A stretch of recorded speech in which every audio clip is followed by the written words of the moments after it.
ये जो हमारे विधायक जनप्रिय हैं और समाज प्रिय हैं और गांव के जोड़ने में इनका अत्यधिक भूमिका रहती है, जिसमें इन्हीं के द्वारा जो प्रधानमंत्री सड़क हो या मुख्यमंत्री सड़क हो या इनका ऐच्छिक कोष हो, ये गांव से लेकर के मुख्य सड़क तक जोड़ने का काम करते हैं। और ये जो काम हर जगह, यही नहीं है, बहु पंचायत है। मेरा नाम सुवंश यादव, पूर्व मुखिया ग्राम पंचायत भौर।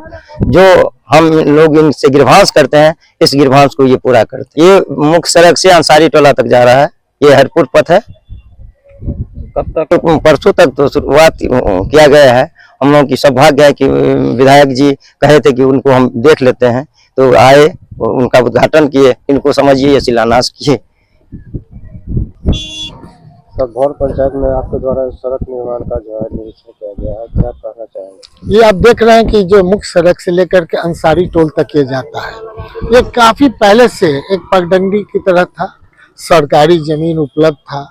और जिस ढंग से ये बनावट होगा 12.5 फीट होगा, तो होता क्या है, कहीं गांव घर में कहीं भी हम लोग जाते हैं, सड़क का जब सैंक्शन हो जाता है, अगल बगल के लोग बढ़े हुए रहते हैं, हम लोग को हटाने में बड़ी दिक्कत होती है।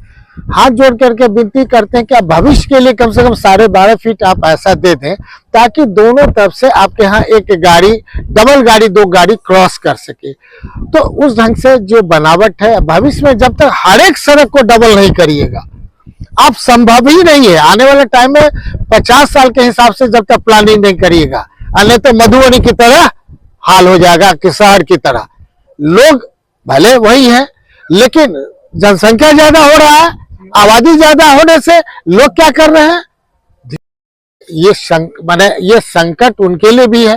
तो भविष्य में जितना हमारे क्षेत्र में है, हमने लगातार ये कहा कि 100 किलोमीटर नई या पुरानी सड़क बनाएंगे, तो उसी के तहत ये दृढ़ संकल्प के तहत है।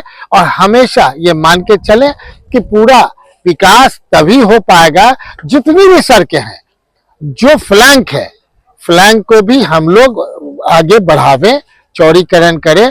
फ्लैंक में पेवर्स ब्लॉक का भी डेवलपमेंट हो, ताकि पेवर्स ब्लॉक देने से क्या होता है, एक पहले पुराना होता था नीचे ईटा, फिर खड़ा, इस तरह का लगभग 80 से ज्यादा सड़कें का हम लोग पूरे पंडौल एरिया में निश्चित तौर पर निर्माण कराएंगे। और ये भारत सरकार, बिहार सरकार और हम लोग का ऐच्छिक कोष सबों के साथ इस ढंग से है। तो हम समझते हैं जैसे जैसे टेंडर होगा, काम होता चला जाएगा। है पेशेंस, जो भी काम होना है, बरसात से पहले 80 to 80% सड़कें बन जाएंगी।